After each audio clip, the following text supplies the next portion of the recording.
No hemos descubierto a los colombianos. Hay que tener cuidado con eso.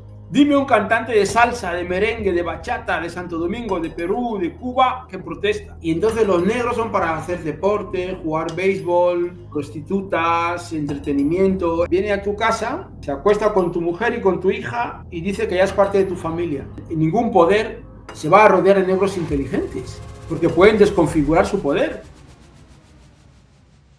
Muy buenas, querido público de Análisis África, con un dos Eriche.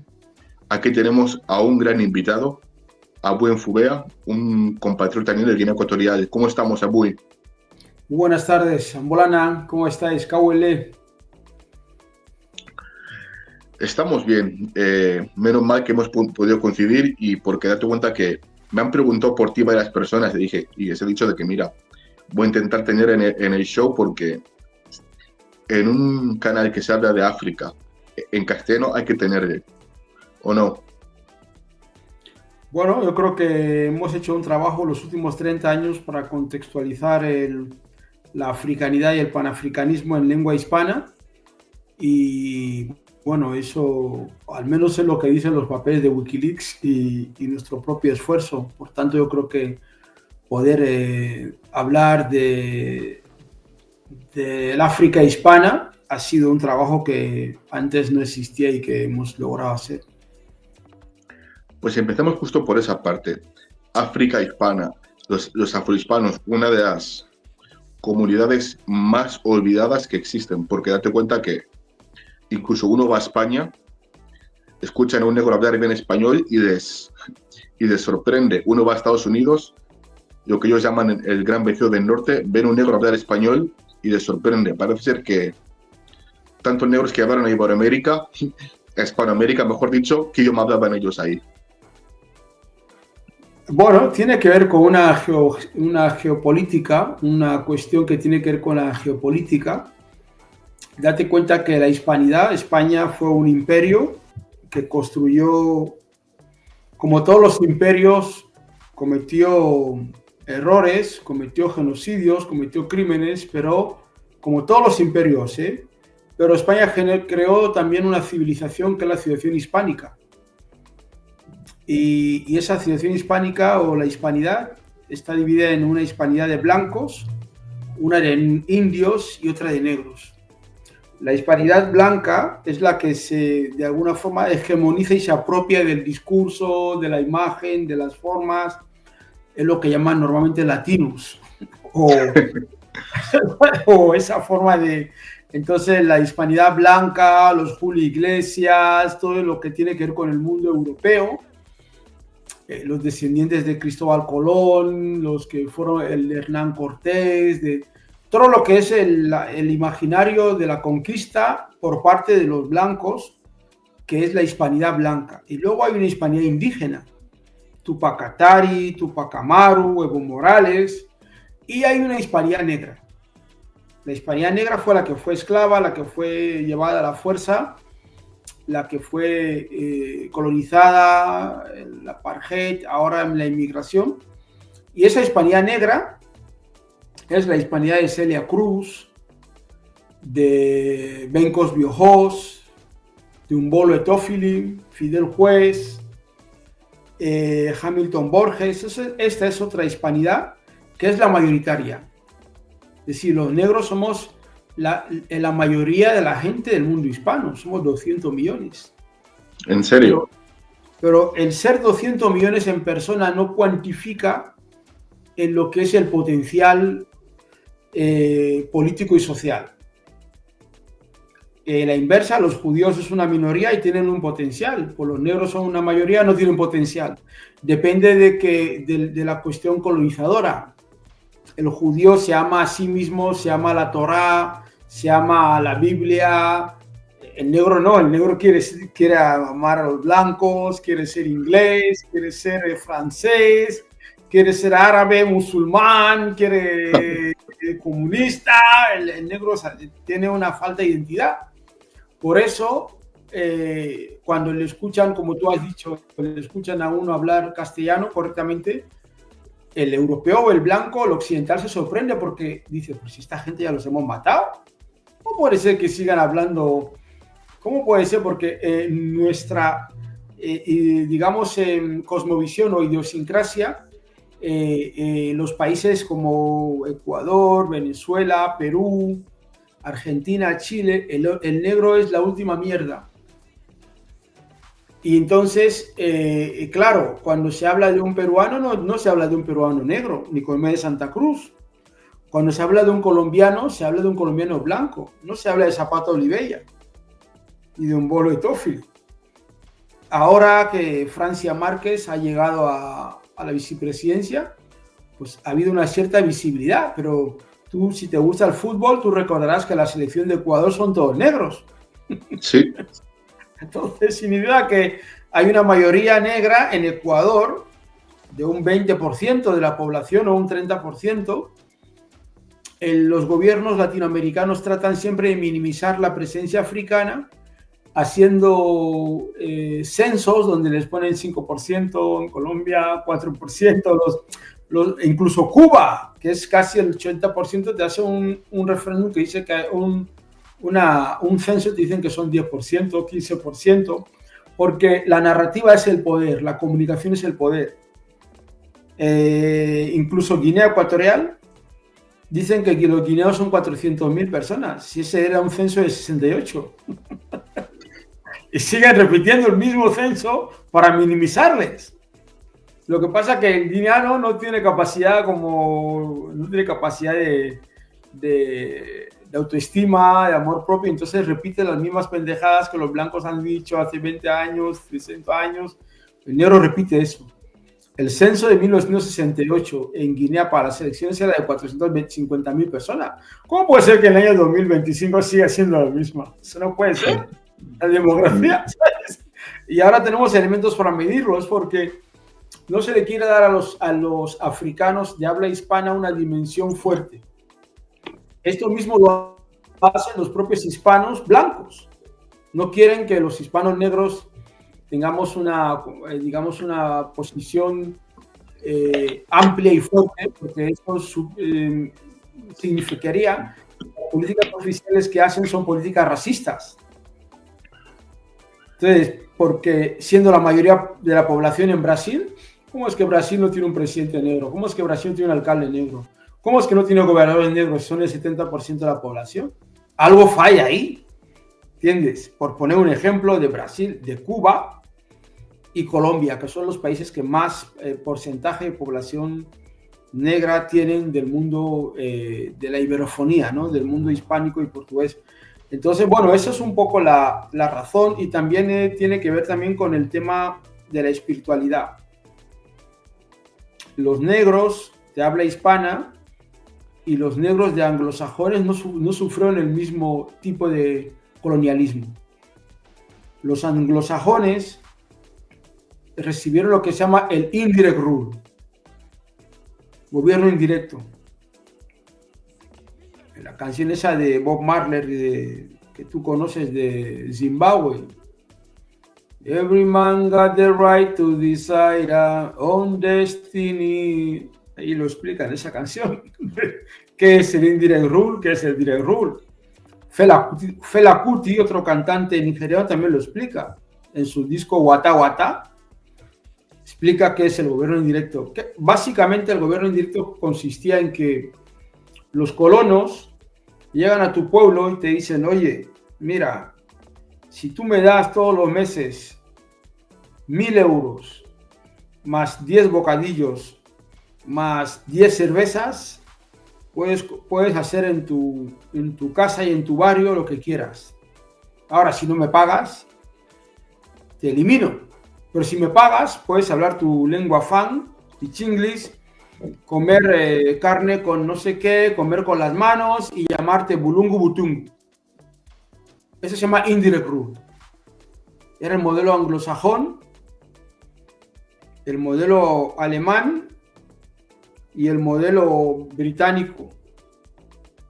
Y ese modelo en la antropología se llama to segregate. ¿Vale? El otro modelo es el gobierno directo, es el modelo de los latinos, españoles, portugueses, franceses, italianos.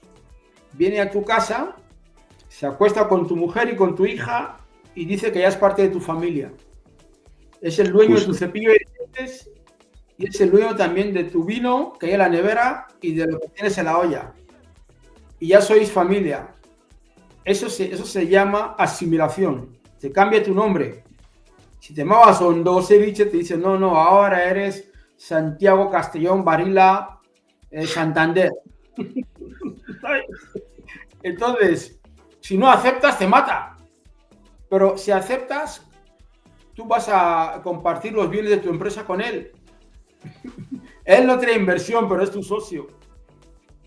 ¿Vale? Esto se llama la asimilación. ¿Vale?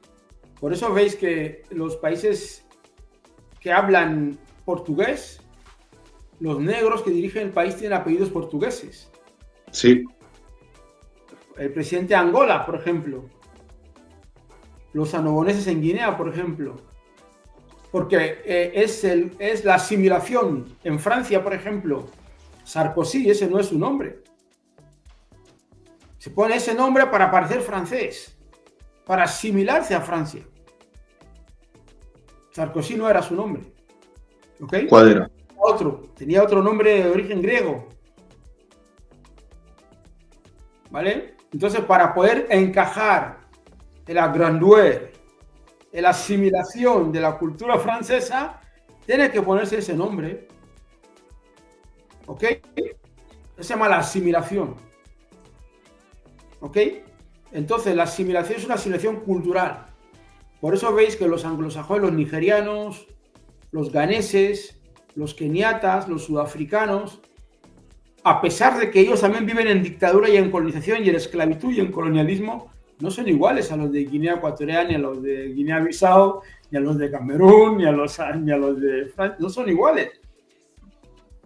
Por eso ahí se ha mantenido más la tradición africana, porque fue, me pagas yo, tal. Los reyes se mantuvieron en Nigeria y en Ghana, en Kenia, Uganda. El nombre Uganda viene del reino de Buganda. Es del principio del siglo X-XI. En Sudáfrica, el reino Zulú. Por ese sistema. Y luego esos dos sistemas dan como resultado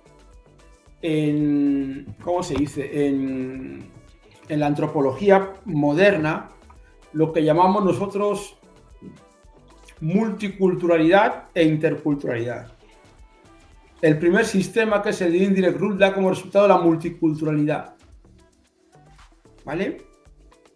Donde es el modelo británico, es el modelo estadounidense, hay comunidades judías, negras, musulmanas, y coexisten bajo una república, que es Estados Unidos, o bajo una monarquía, que es el Reino Unido, ¿vale? O Holanda. No olvides que los holandeses son los inventores de la palabra apartheid. Entonces, ese es su modelo de segregación. Este modelo es segregacionista. El otro modelo español, francés, portugués y italiano es asimilacionista. Por eso veis que los guineanos, a pesar de que Guinea es un país independiente, todo su imaginario y todo su paradigma cultural sigue siendo de la colonia española. Por eso, porque han sido asimilados. Ves que el presidente de Guinea Ecuatorial, cuando va a misa, va bajo palio, como iba Franco. ¿Entiendes? La iglesia de Guinea Ecuatorial es una iglesia que el propio Estado subvenciona para que no haga ninguna crítica de nada. La iglesia no puede hablar, si hay pobreza, si hay huelgas, si hay manifestaciones, si hay gente que muere por hambre, la iglesia no va a decir nada. Porque es un modelo de asimilación. ¿Asimilación de qué? De Franco, el franquismo. Es el modelo que se guarda como tal. Igual que en Camerún, en Gabón y en Costa de Marfil, el franco-cefa, el modelo francés, el colonialismo francés, de Gaulle, lo mismo. Senegal, lo mismo es Entonces son dos modelos. Entonces, cuando en Europa hablamos de interculturalidad, significa que todas las comunidades somos iguales contra el racismo, pero el blanco manda. Eso es interculturalidad. O sea, yo te represento a ti sin que tú me autorices. ¿Vale? Porque mi sistema de valores es superior al tuyo. Y tú lo aceptas porque ya te has asimilado en el pasado. Es lo que los franceses llaman la universalité. o la grandeur. ¿Qué significa universal? Algo que el blanco lo establece como un patrón y te lo impongo a ti y te digo que es universal. Por eso hablan de la universalidad. En Francia se habla de la universalidad porque es París el centro del universo. A partir de París ya el mundo se va extendiendo. Como China tiene su lógica. China, el país de la civilización en el mundo, el centro del mundo. Es decir, cada pueblo establece esos sistemas de asimilación. Nosotros los panafricanistas hablamos de afrocentricidad. ¿Qué significa? África y los negros en el centro del mundo y del conocimiento. Entonces es importante manejar conocer bien los conceptos. Cuando un blanco te habla de multiculturalidad, de integración, tienes que saber de qué te está hablando. Te está hablando de reducirte a la esclavitud. ¿Por qué? Porque antes se decía civilizar a los negros, ahora se dice integrarles, pero es el mismo concepto, es la misma idea. Entonces, cuando se habla, normalmente las personas negras que han ido a la universidad o a la academia reproducen esos discursos de los blancos de civilización, barbarie. Y entonces, o por ejemplo, en Guinea Ecuatorial, cuando se habla en la televisión del Fang o del Bubi, o la lengua Bubi, la lengua Ndoe o la lengua Nobonesa, se suele decir lengua vernácula.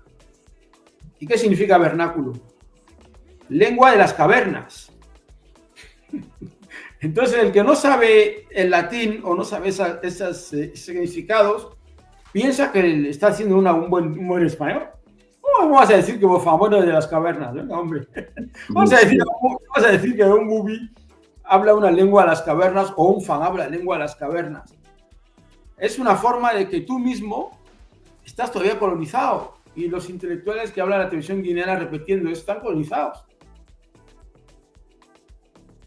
El Fan es un idioma que lo hablan más de 20 millones de personas, más que el catalán, más que el vasco, más que el gallego. ¿Cómo vas a decir que somos cavernas? Pero como no domina tú sabes que Frantz Fanon decía que el objetivo del oprimido es controlar la lengua del amo. Y la Biblia dice que en el principio fue el verbo. Entonces los negros no controlan el lenguaje de los idiomas que hablan. Entonces el blanco sigue siendo el dueño y el de la narrativa. Porque el negro lo que hace es repetir las tonterías que he escuchado a un blanco decir en la televisión, entonces repite como loro. Repiten democracia. Los opositores guineanos siempre hablan de democracia. Democracia, derecho humano, no sé qué. Pero no entienden qué significa un derecho humano y democracia en el contexto del lenguaje de la lucha por la narrativa. Los tres hispanos, hemos empezado hablando, la hispanidad blanca, la hispanidad india, la hispanidad negra, estamos en una guerra por el control de la narrativa. Los indios hablan de Pachamama. Los blancos hablan de descubrir. ¿Cómo un ser humano va a descubrir a otro? Solo puedes descubrir cosas. Solo puedes descubrir a algo que tú lo has reducido a la cosificación. Un ser humano no se puede descubrir. Puedes descubrir diamantes, oro, leche, pan, leones, lobos, pero una persona, para descubrirla tienes que reducirla a la cosificación del ser humano. Por eso el lenguaje es muy importante. el castellano, el castellano, el español, es muy importante dominar la lengua, porque si no vas a caer en la lógica del opresor. No hemos descubierto la isla de Fernando Po, no hemos descubierto a los colombianos, entonces hay que tener cuidado con eso, porque esa lógica del descubrimiento es la lógica de la colonialidad per se, de la cosificación del otro. Yo salgo de mi comisión, güey, a Mongomo, digo, he descubierto a la gente de Mongomo. ¿Pero qué es esto? ¿Qué pasa? ¿Que la gente de Mongomo no existía antes de que yo llegara? O me voy a la isla de Malabo y digo, no, he descubierto a los boobies. Pues ese tipo de realidades, la academia a la élite negra le enseña a razonar así. Y los negros repetimos y razonamos con esos mismos discursos. Por eso la lucha negra tiene sentido en la hispanidad. Porque es ahí donde el blanco se ha repartido todos los espacios de poder. Hablan de Blas de Lezo, pero no te hablan de los soldados de Blas de Lezo, que eran negros. Te hablan de Bolívar, pero no te hablan de sus soldados que eran negros, de San Martín, de Higgins. Entonces nosotros tenemos la responsabilidad de complementar la narrativa, de llevar la cámara al lugar donde no se quiere que se grabe. Ahí hay que llevar el debate. Y yo creo que la hispanidad es un espacio muy importante en el sentido de que es un espacio cultural y político donde los negros tenemos que conquistar y dominarlo. No podemos dejar la hispanidad en manos de los blancos. Sería volver a la barbarie. El blanco no ve la hispanidad como un espacio de igualdad, sino como un espacio de jerarquía donde ellos están en la arriba y los demás somos unos salvajes que van descubiertos. Y, ¿sabes? Y esa es la razón por la que es importante. Vimos desde el panafricanismo, desde la Cuarta Internacional, no organizar, sino generar un marco identitario entre Guinea Ecuatorial, África, un triángulo, Colombia, las comunidades negras del Chocó, de Colombia, de Brasil, en Bahía, en Venezuela, en Cuba, en tal, y las comunidades africanas de Europa, de Torrejón de Ardoz, de Portugal. Es un triángulo. África, América y Europa. Es ahí donde opera la hispanidad afro, frente a la hispanidad folclórica. Es decir, los estados africanos y los blancos quieren una hispanidad negra, pero folclórica, de bufones, de gente que canta, pero afro. Todo ese tipo van diciendo pendejadas en Instagram. Mira, tengo mi buena belleza. Tal. El blanco le encanta ese tipo de negros. No son negros inofensivos. Es una revolución televisada, y la revolución, tal y como nos prometió el excelentísimo honorable rey Marcus Garvey, la revolución nunca es televisada. Cuando tú ves a muchos negros en Instagram hablando y tal, y el blanco les da me gusta, sabe perfectamente que esos negros no son peligrosos, porque el blanco, el colono, se rodea siempre de negros serviles. Pero no porque sea el blanco, porque es la naturaleza del poder. El libro de Stokely Carmichael, Poder Negro, en el segundo capítulo lo explica la naturaleza del poder blanco. Con una estructura de poder, debe de buscar negros serviles, debe de buscar negros payasos que ríen, que están ahí en el TikTok. El blanco necesita esto porque eso le hace sentir tranquilo, le hace sentir, mira, no somos tan malos, mira, también tenemos a este chico aquí que le dejamos comer un poco de garbanzos con un poco de caca y arena, y bueno, mira, nunca se queja. Esta es una naturaleza del poder político. Está en todos los imperios, ningún poder se va a rodear de negros inteligentes, porque pueden desconfigurar su poder. Entonces requiere esos futbolistas que siempre son sumisos, tipo Rüdiger, Por eso odian a Vinicius, porque Vinicius ha llegado y no es el tipo de negros que ellos querían en el fútbol. Ellos querían un negro que dice, hola amigo, no se pasa nada, yo juego bien fútbol, gracias, España me amo, me quiere. Y llega Vinicius y dice, que os den por culo, hijos de puta, me tenéis aquí 500 años dándome látigo, estoy harto de vosotros y voy a ir a por vosotros. Y el que me llame negro lo denuncio. Entonces, oh, este negro qué malo es, no se sabe comportar, no se sabe integrar. Encima le hemos dado comida y mira cómo nos trata, le hemos dado trabajo. Esa se llama la dialéctica. Fanon lo presenta en Los Condenados de la Tierra. El amo y el esclavo. Cuando el esclavo toma conciencia, como ha hecho Vinicius o Ana Peleteiro, la campeona del mundo de triple salto, la negra gallega esta, que es atleta, es lo mismo. Todos los atletas que van a las Olimpiadas con España, los negros, pues llega el dominicano y dice, oye, en una rueda de prensa, oye, que nosotros somos de color. Y le dice a Ana Pelotero, no, de color serás tú, yo soy negra. Ya la prensa dice, cuidado con esta negra, vaya mal con X. Está leyendo muchos libros de Agüín Fube, cuidado. Agüín Fube está comiendo el tarro a Ana Pelotero. Pero si Ana Pelotero es una persona independiente. Si ha leído mis libros o me ha leído mis vídeos, bien, pero no hace falta que lo lea. Es una persona digamos, consciente. ¿Por qué? Porque la gente lee nuestros vídeos, nos sigue y se hace consciente. Entonces, ese tipo de personajes en el mundo hispano, como Vinicius, como Ana Pelotero, como en su día Mohamed Ali, como en su día Anelka, como en su día Samuel Eto'o, ¿vale? Como John Carlos, que levantó el puño en México, 68. Este es el tipo de deportistas que generan conciencia en los niños, tanto negros como blancos. Por eso esos deportistas conscientes, el amo los aparta rápido. Rápidamente los aparta. Ana Pelotero, Samuel Eto'o, Guardiola le echó del Barça. Claro, los deportistas que tienen conciencia, los deportistas negros que tienen conciencia, rápidamente los eliminan. La prensa les monta campañas, como hicieron con Anelka, como hacían con Samuel Eto'o, como hacían con todos los Grace Hodge, que fue el campeón de la NBA con Chicago Bulls. Después de haber ganado el anillo y haber ganado 2 anillos seguidos y el concurso de triples 3 veces, la NBA le expulsó por defender los derechos de los negros, siendo un atleta.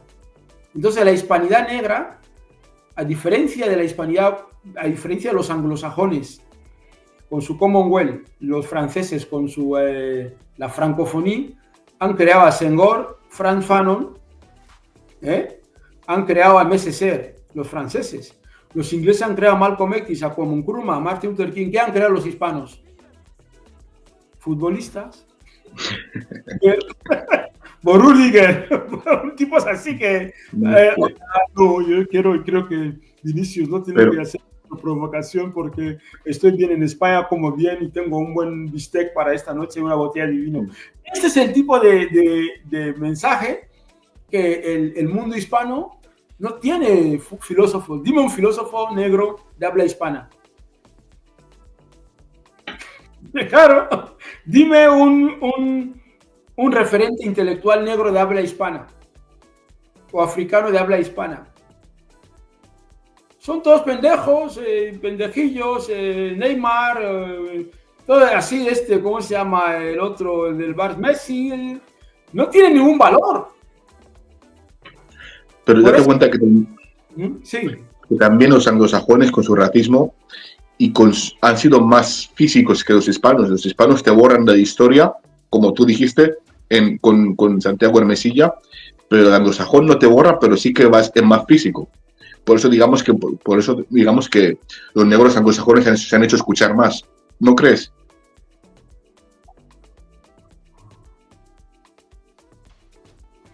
Yo creo que Guinea Ecuatorial es un fundamento de la hispanidad negra.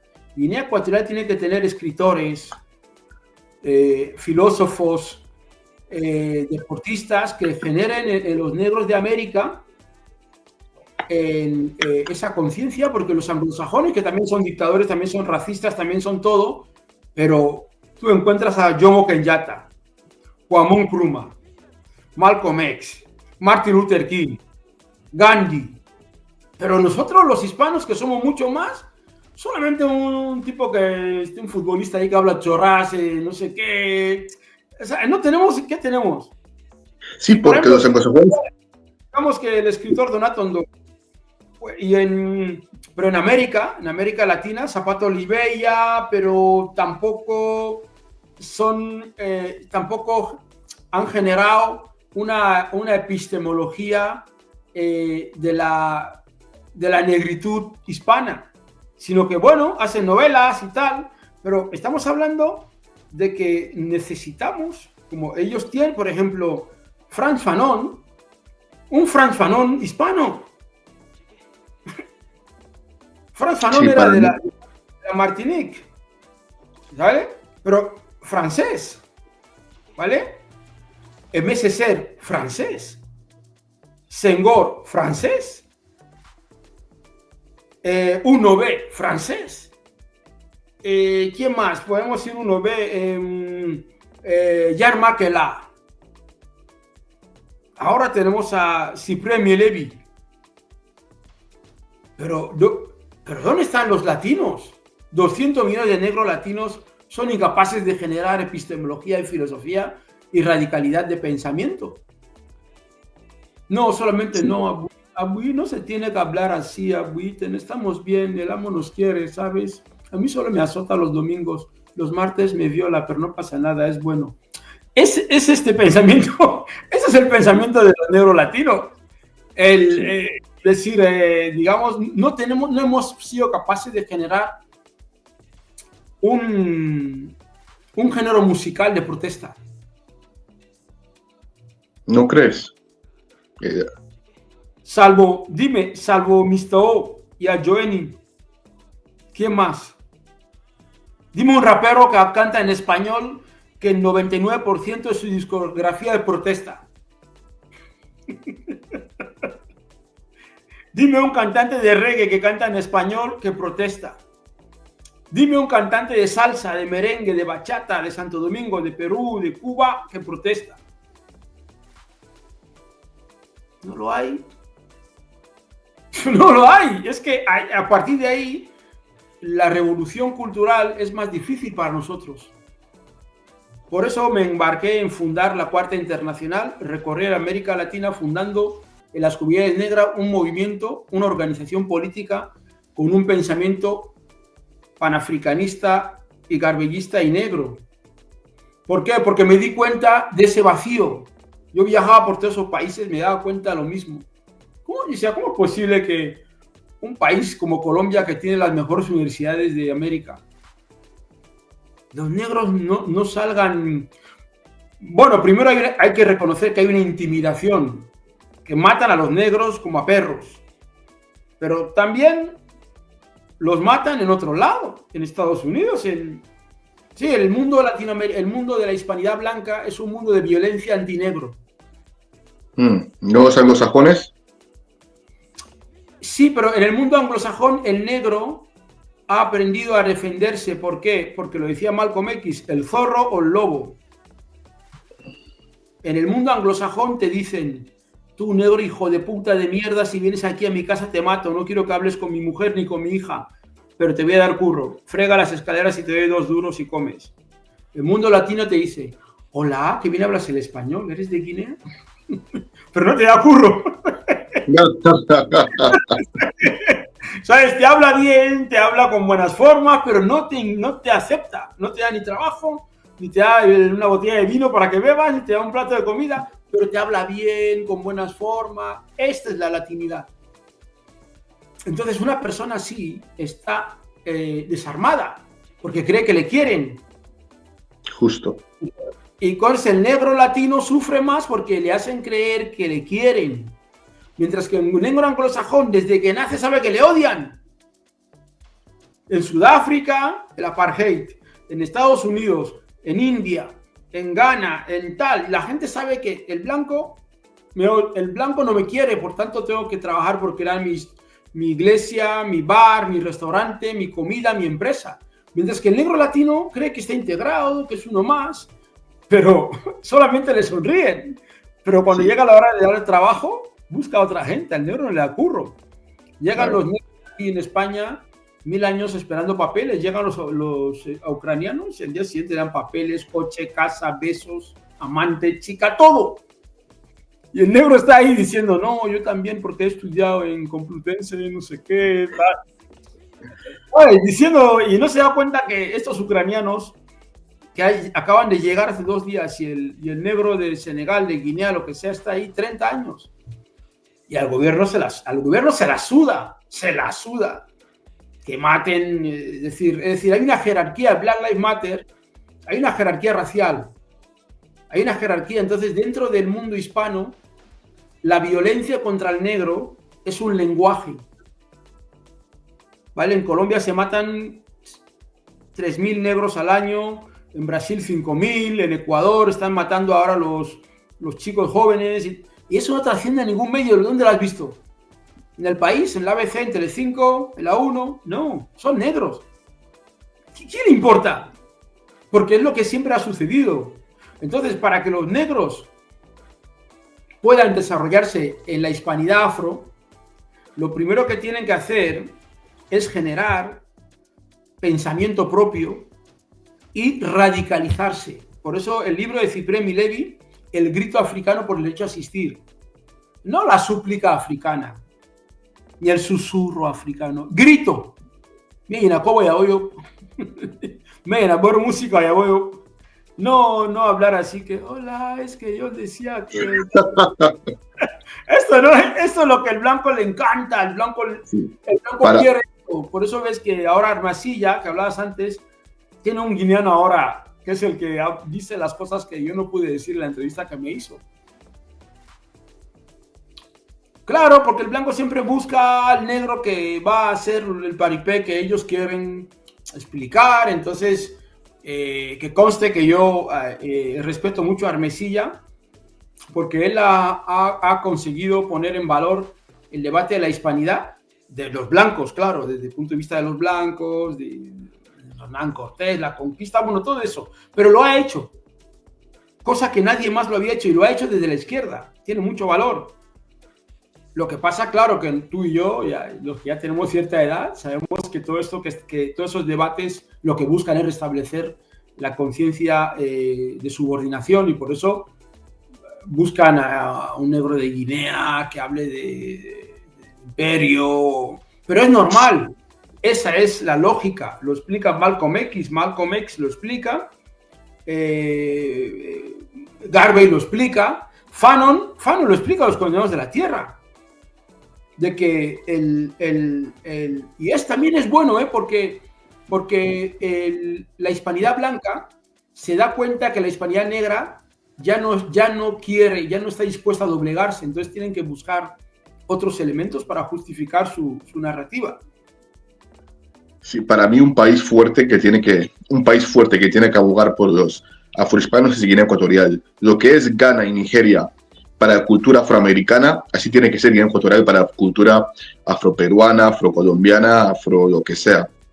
Bueno, ¿Estás de acuerdo? Pero la élite guineana es una élite colonial, no puede hacerlo.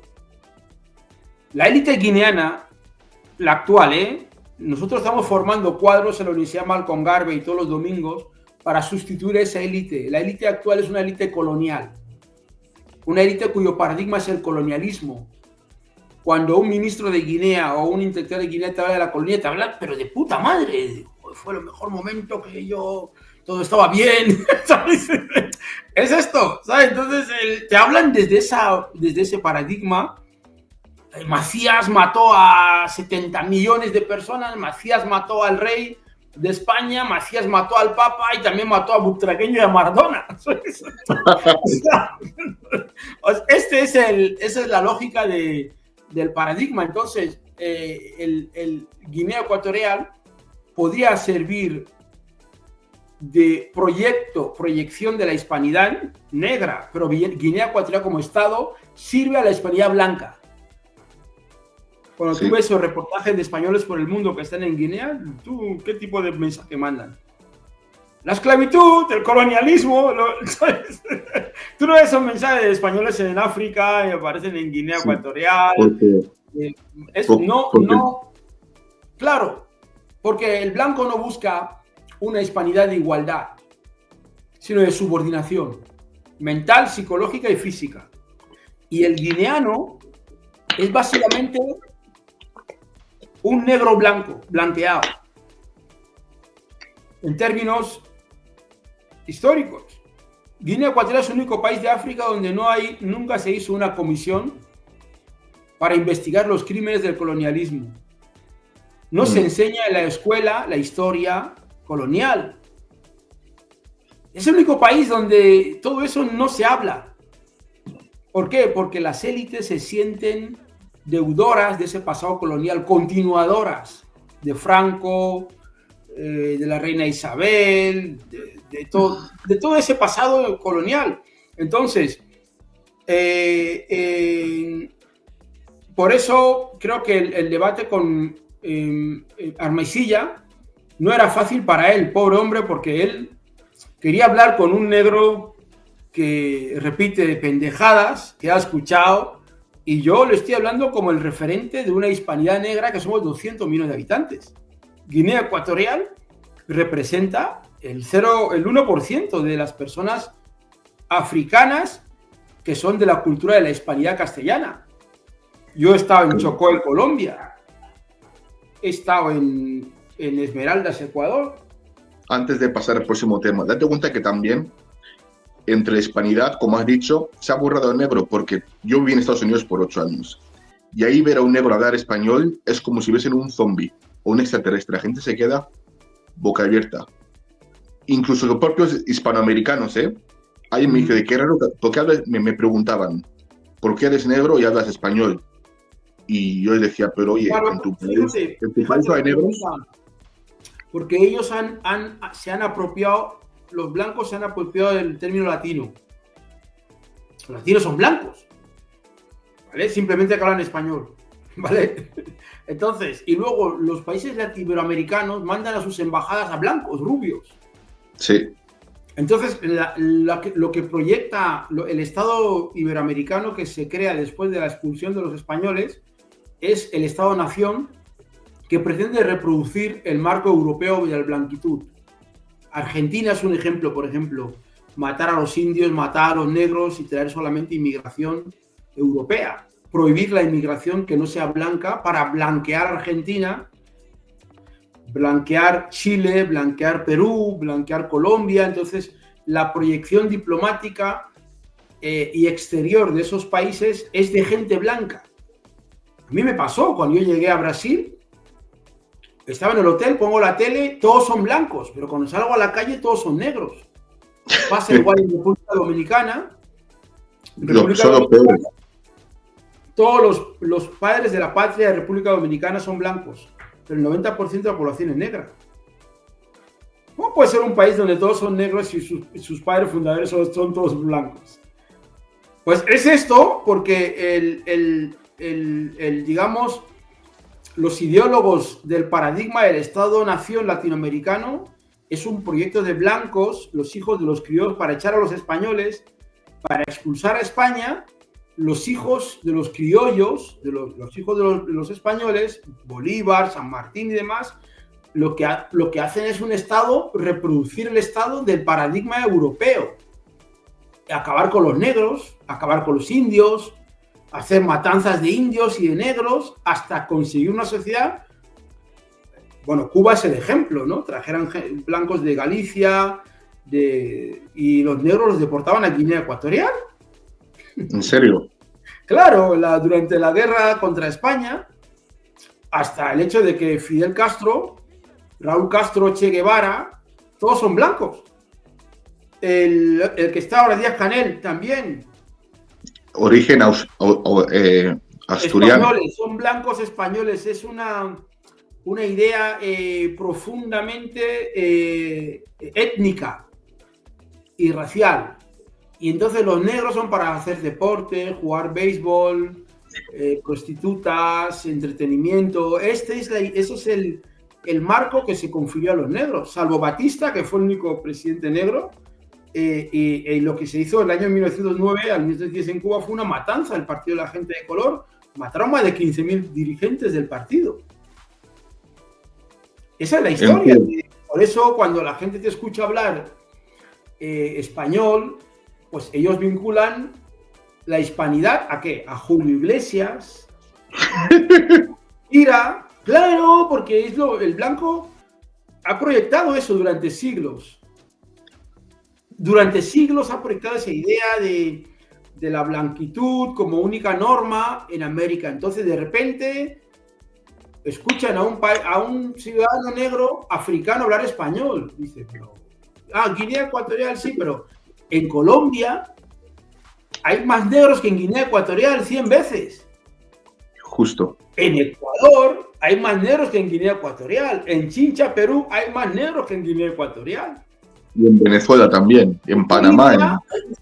Los Yungas, Panamá, Costa Rica.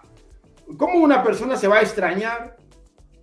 ¿Qué pasa? Que hay una cultura de blanqueamiento. El negro, que es panameño, que es latinoamericano, su paradigma es ir blanqueándose hasta desaparecer la africanidad. ¿Vale?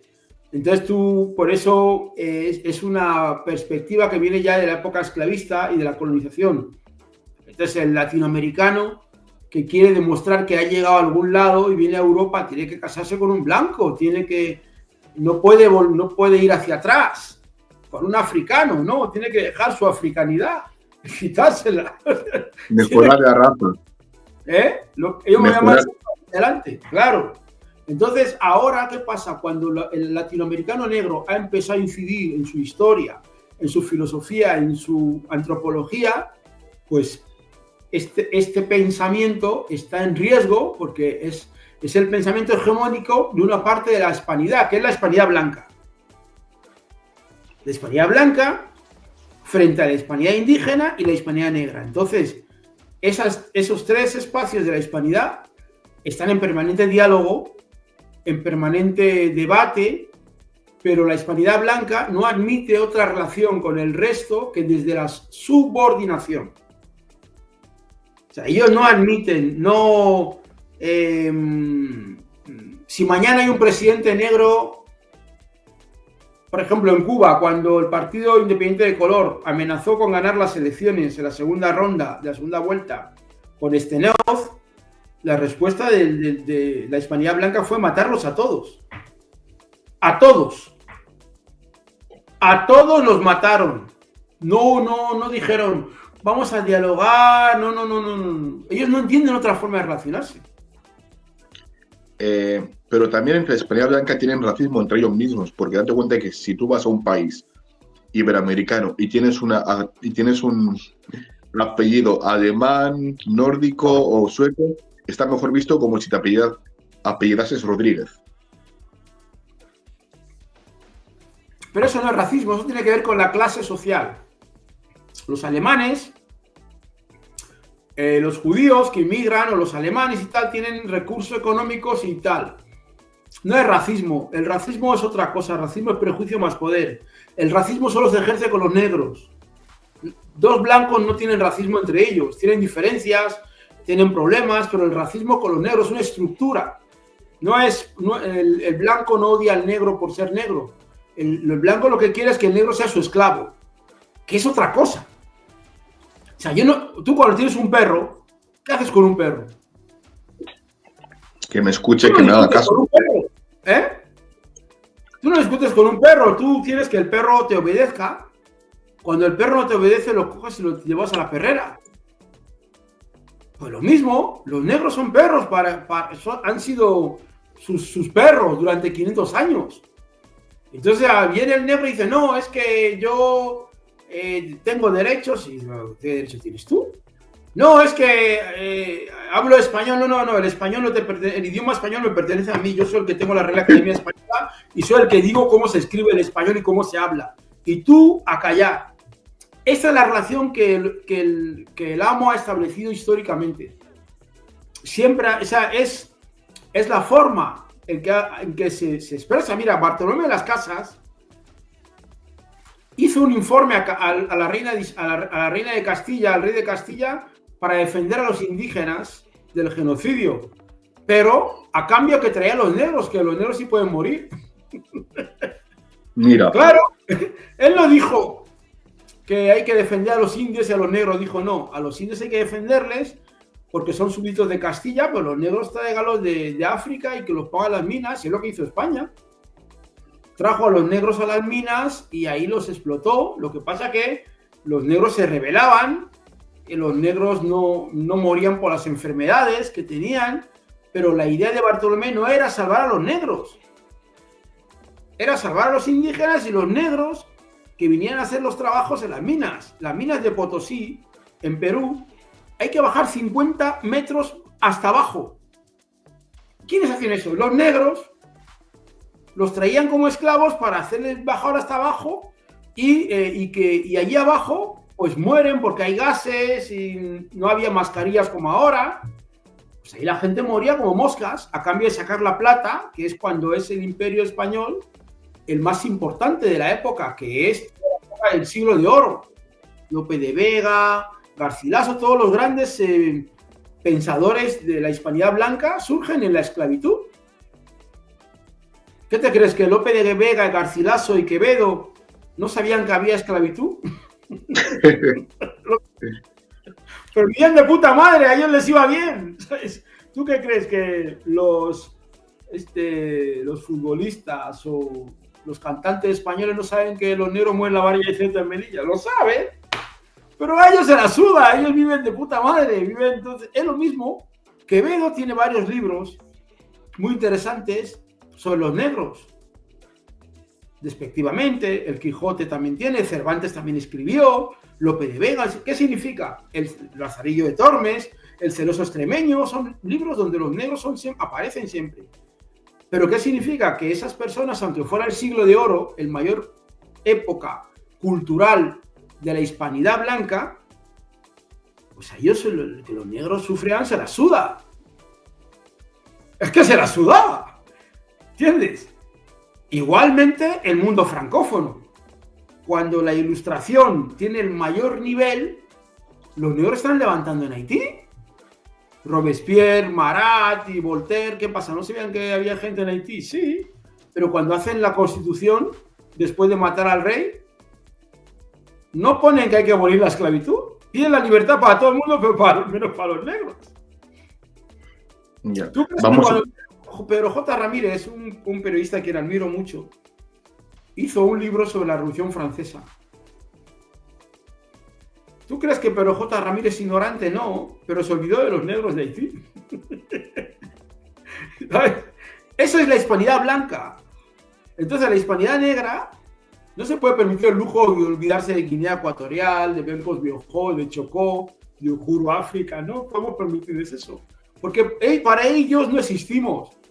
¿Tú crees que un libro como el de Pedro J. Ramírez, que tiene casi 1000 páginas, magnífico, es incapaz de mencionar los verdaderos revolucionarios, Toussaint Louverture, Buchmann, Mackendal, Desailly? ¿Tú crees que Pedro no lo sabe? Claro que lo sabe, porque es una persona culta. Pero no le interesa, porque forma parte de la hispanidad blanca. Y eso forma parte de la narrativa que el negro tiene que aprender. El negro hispano es muy dependiente emocionalmente, quiere que le quieran, que le amen, bachata, merengue.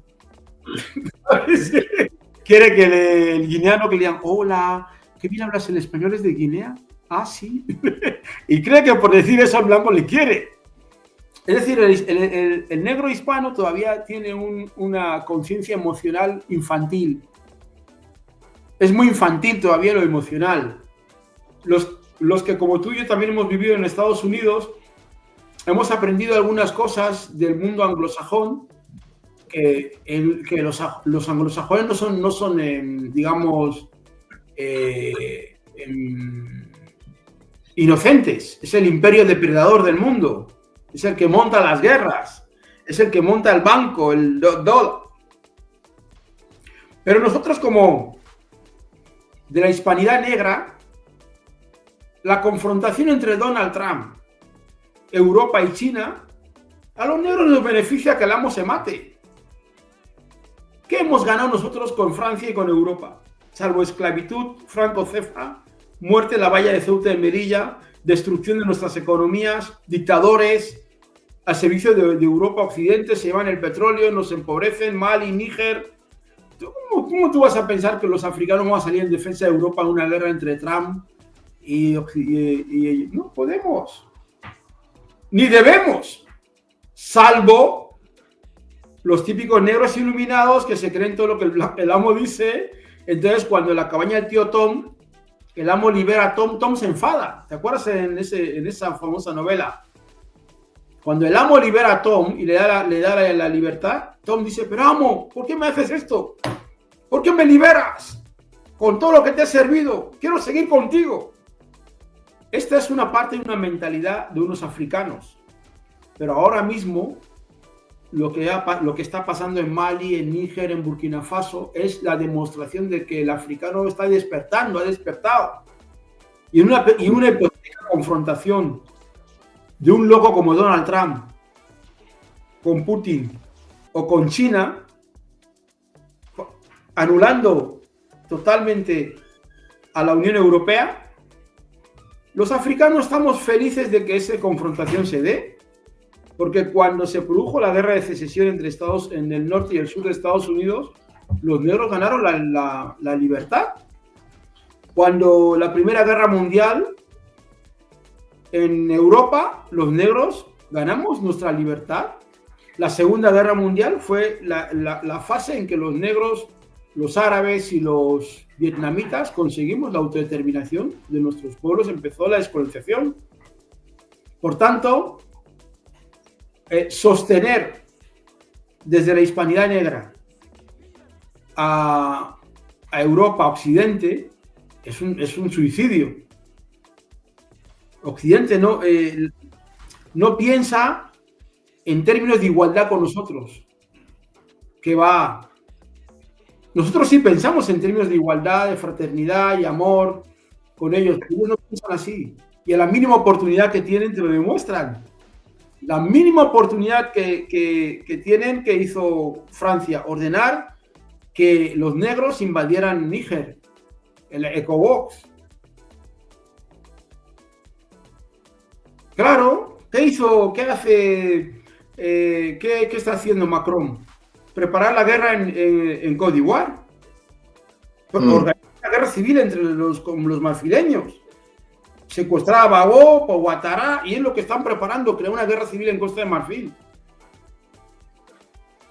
Por ejemplo, si el nuevo gobierno de Senegal, que preside Ousmane Sonko y el otro, acaba de expulsar a la calle a 35.000 personas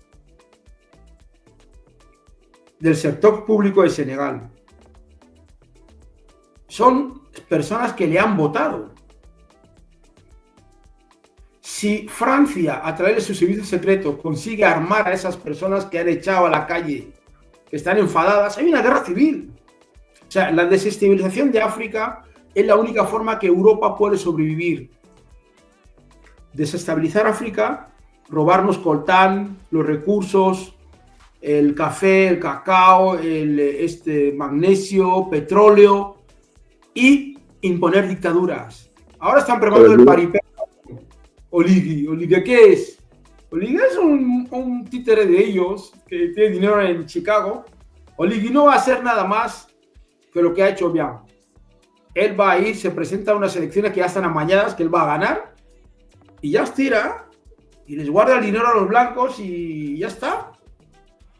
Pero toda esa gente en Senegal que se ha ido a la calle para sacar a Ousmane Sonko de la cárcel, que ha salido a la calle con esperanza, ahora Ousmane Sonko les dice que no hay trabajo. Cojan la patera y váyanse y muéranse en el mar. Y cuando llegan a Europa, Europa los vuelve a matar en la valla. Es una guerra civil. O sea, Europa está preparando que en Costa de Marfil, en los tres ojitos de Francia, Costa de Marfil, Senegal y Gabón, ellos tienen todo su dinero, todo su poder, Carrefour, Dia, todas esas empresas tienen ahí, no pagan impuestos, tienen su paraíso. Pero eso se va a acabar. Pronto se va a acabar, porque la conciencia social es lo que nos faltaba. Y en el mundo hispano va a pasar lo mismo. Estamos trabajando para generar una conciencia social en la africanidad del mundo hispano. Todo eso que hace Armesilla y todos estos chicos está bien, pero no puedes mantener una mentira durante tanto tiempo. Claro. Vamos a pasar ahora mismo al próximo tema y último tema, sobre inmigración hispana hacia España, ya sea tanto ecuatoguineana como de Iberoamérica. Eso que dice de la conciencia. Yo creo que muchos iberoamericanos van a España creyéndose que son de la madre patria hasta que llaman sudacas y panchitos. Pero el guineano ya tiene una conciencia de que soy negro y ya tiene los pies sobre la tierra, ¿no crees?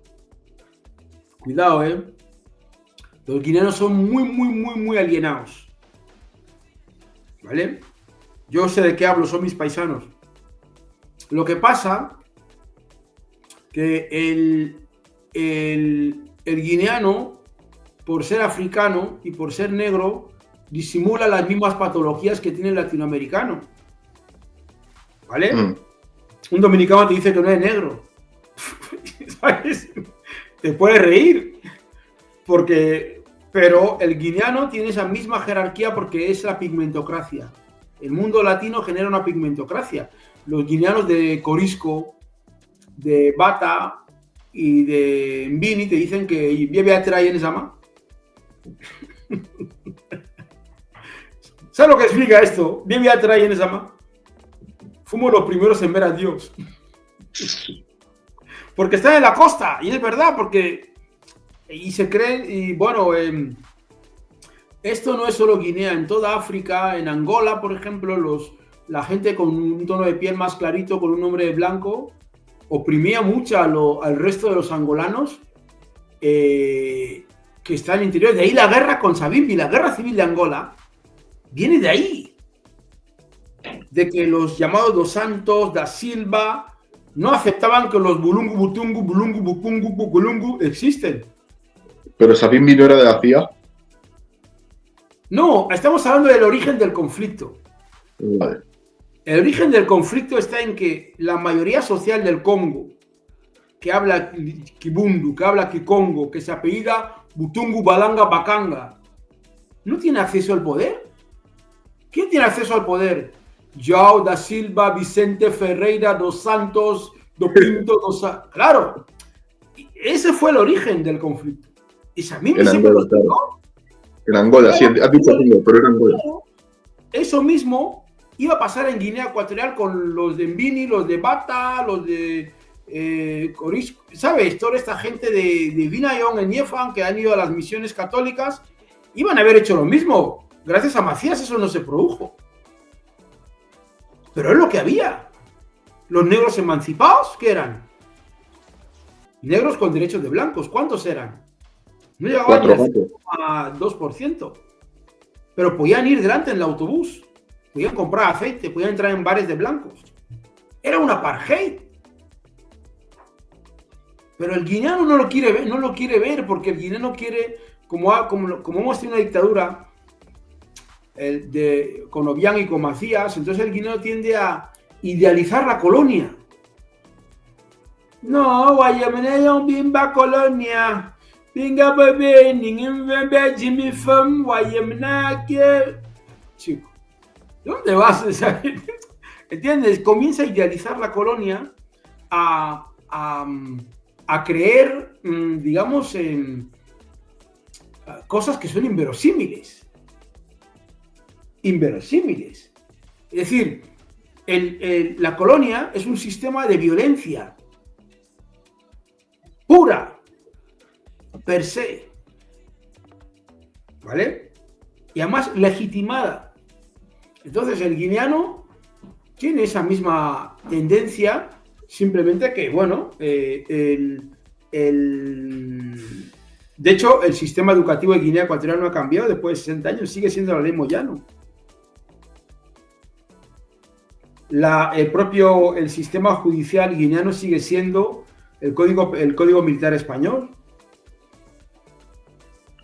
Y Guinea tiene dinero para cambiar eso. ¿Por qué no lo cambia? Pues porque se siente bien siendo un buen esclavo. El esclavo siempre busca a su amo. Siempre quiere volver a su paradigma de esclavitud.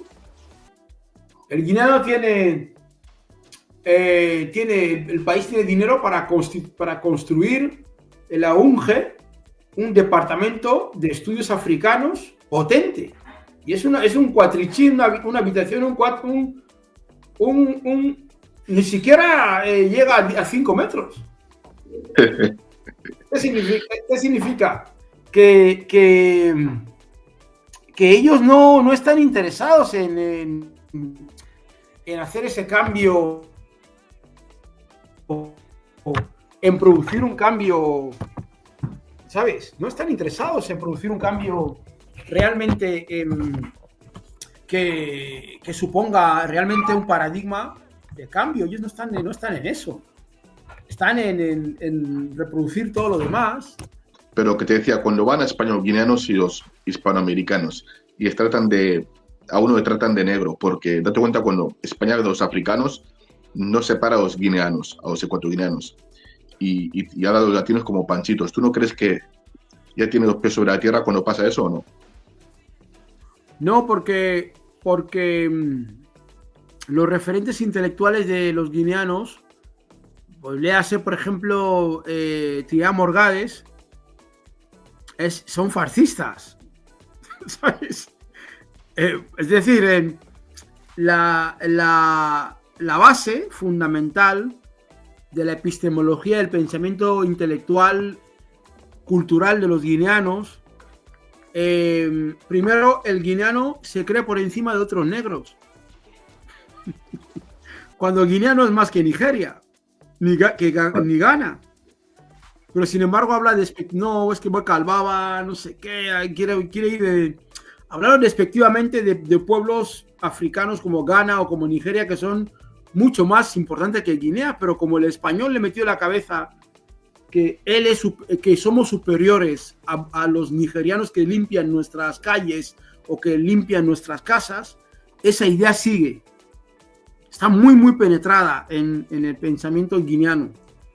Yo no creo que el guineano, ojalá, ¿no? Sea diferente al tema de Latinoamérica. Simplemente que en Latinoamérica la idea de la madre patria está promocionada por los blancos, ¿vale? Un chico blanco, argentino, peruano, cuando se casa, se va de luna de miel a París o a Italia. Pero un chico negro de Colombia se casa con una chica negra, ¿dónde va de luna de miel? No va a Guinea, no va a Ghana, ni a Goré, porque su imaginario no se ha proyectado eso. Viene a Madrid o si tiene dinero para ir a Europa, entonces, es decir, el nivel de la gente parte de su casa con un nivel de conciencia. Los guineanos que yo conozco que son panafricanistas ya lo eran desde Guinea. Lo único que yo hice fue radicalizarles, generar un espacio político, doctrinal y cultural para que ellos pudieran radicalizar su pensamiento. Pero el guineano, básicamente su perspectiva cultural es que va a bautizos, y todo eso, va a traje, mira, tal, ese es el bautizos, todo eso, bodas, todo eso, esa es la idiosincrasia nuestra. Comunión. No es una cultura, comunión, eso sí, es una cultura de protesta, ni de radicalidad, ni de confrontación. Por ejemplo, uno dice, no, es que vean ahí en la core, yo ya tuve agua, como si el poder se regalara, ¿sabes? Como si el poder fuera algo que, bueno, como yo llevo 2 horas en el poder, pues te voy a pasar también el poder. No hay una cultura, no es una cultura de, tampoco tenemos una tradición de diálogo, de tolerancia. Si un mayor dice algo que está mal, dice, es que Anañamboro, pero no es que tiene patente para decir tontería, ¿sabes? No hay esa cultura de discusión, de tal. Hay una cultura de sumisos. Una cultura de sumisión, de franquismo y de autoritarismo negro. ¿vale? Es decir, el autoritarismo, es decir, no hay un diálogo. Tú no dialogas con la gente, sino que, por ejemplo, cuando si tú armas un grupo de discusión en WhatsApp o en Internet, hay alguien que dice algo que a ti no te gusta, en vez de dialogar con él, pues ya me voy de aquí, no voy a estar más aquí, de lo que me ha dicho Hondo Seriche, no me gusta, ¡boom!, doy un portazo. Oye, este es la cultura del guineano, no tiene capacidad de decir, pero Hondo, ¿qué es lo que has dicho? ¿Por qué me has hablado esto? Vamos a dialogar, quizás puede ser, ¿qué tal? No hay dialéctica. No sé si te acuerdas que Hugo llevó a un bubi que decía que quería hacer exorcismo a los bubis. Un tal padre Aperi. Pues en vez de discutir con padre Aperi, decían que le iban a matar. Pero si le matas, ¿qué consigues? Es una mentalidad donde no existe una tradición de diálogo, no hay una tradición de militancia, reuniones, participación en esto, ¿cómo se dice? Ser puntualidad, reunirse, participar, ir a encuentros, ir a asambleas, discusión. Si estoy en un grupo, alguien dice algo que no me gusta, me voy. ¿Cómo vas a estar así? ¿Qué tipo de vida es este? De que alguien ha dicho algo, no, es que a Baidu no me gusta cómo habla, es que, oye, se trata de que todos nosotros poramos esa cultura. No existe. Los gobiernos de Beangema la han fomentado más. Los gobiernos, no hay una cultura de el franquismo, la colonización fue autoritaria. Cualquier negro que discrepa, paliza y muerte. Así era. Sí, no, que nadie os cuente mentiras. Ningún negro en los tribunales en Guinea Ecuatorial no hay juicio negro contra blanco. Hay juicio entre negros. Si un blanco te ofende en la colonia, no hay posibilidad. Si un blanco mata a un negro, lo máximo que hacen ese blanco es sacarlo de la colonia, pero no se le juzga. Esa impunidad la han heredado los propios guineanos. Por ejemplo, la famosa tortura Buirborosi. Los blancos cogen a un negro y coge un negro, oye, ese negro, dale 30 palos en el culo. No pasa nada. Pues los negros ahora han adquirido esa misma cultura de violencia con su propia gente. ¿Vale? Por eso es que esas brutalidades que hace la policía en Guinea contra una mujer, le pone una plancha en el culo, el otro... Eso viene de ahí. Es una experiencia de la colonia donde el negro ha asumido esa violencia ya psíquicamente. Entonces, por ejemplo, el guineano no milita, no participa. Por ejemplo, la Universidad Malcolm Garvey todos los domingos junta 80, 60 personas del mundo afro. Los guineanos son la minoría. Ellos no van a esos tipos de forma. Ellos se meten en un chat en WhatsApp para decir que hay un tal...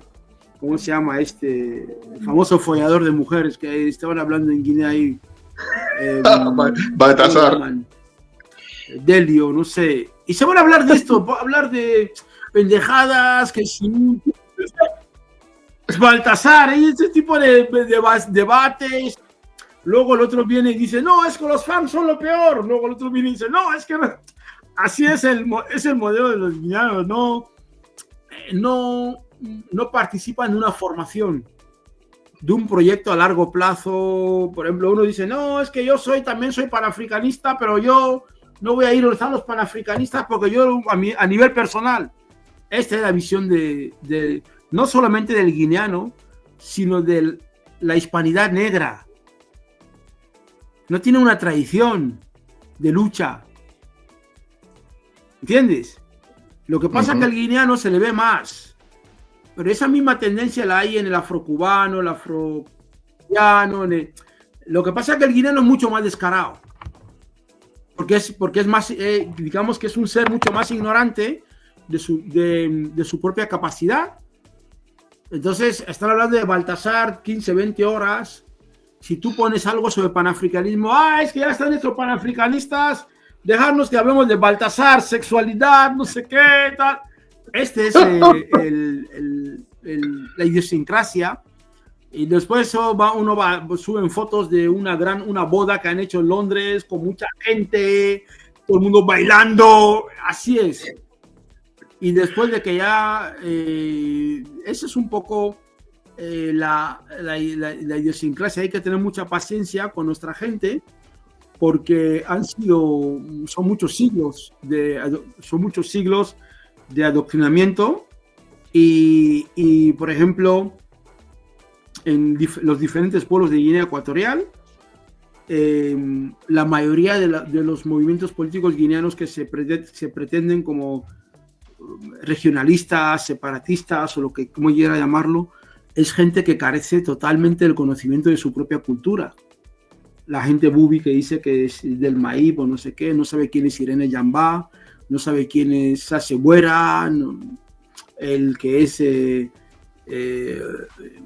los típicos que fan, no, es que Mongomo esto, no, es que Mongomo tal, pero sí, como si Mongomo fuera el culpable de tu propia incapacidad para acabar con la dictadura en tus cosas. El otro dice, no, es que los fans soy lo peor, es que los fans han hecho esto, comen carne humana. Los fans comen tal. Entonces, esta es la frustración del guineano al estar frustrado por mucho tiempo en la oposición a la inmigración. Pues toda la culpa del mal mundial es de los fans, ¿vale? Si no es el otro bubi, si no es el fan, dice, no, es que los bubis son separatistas. ¿Por qué se quieren separar? Pero oye, la culpa es de ellos, la culpa de dos o tres bubis que dicen, o sea, tú quieres ser culpable a todos. No, el otro día dice, no, es que, porque claro, yo no voy a votar a nadie de Mongomo, porque Mongomo, pero Mongomo, si Mongomo no es una tribu, es una región. Si tú vas a votar si tú vas a ser responsable a Mongomo del mal que ha hecho Obiang o Macías o quien sea, entonces yo también puedo hacer responsable a la gente de Vivín o de mi comisión del mal que hacen ministros del gobierno de Macías, de Obiang, que son de mi Vivín, de mi comisión, los conozco, muchos son familiares míos. Entonces, ¿por qué tú quieres llevar tu frustración a Mongomo? El otro dice, no, es que el fan es lo peor, el fan come carne humana, te lo juro. Le digo, pero, ¿y esto qué tiene que ver con decir, la frustración? O, por ejemplo, lo que está pasando en Annobón.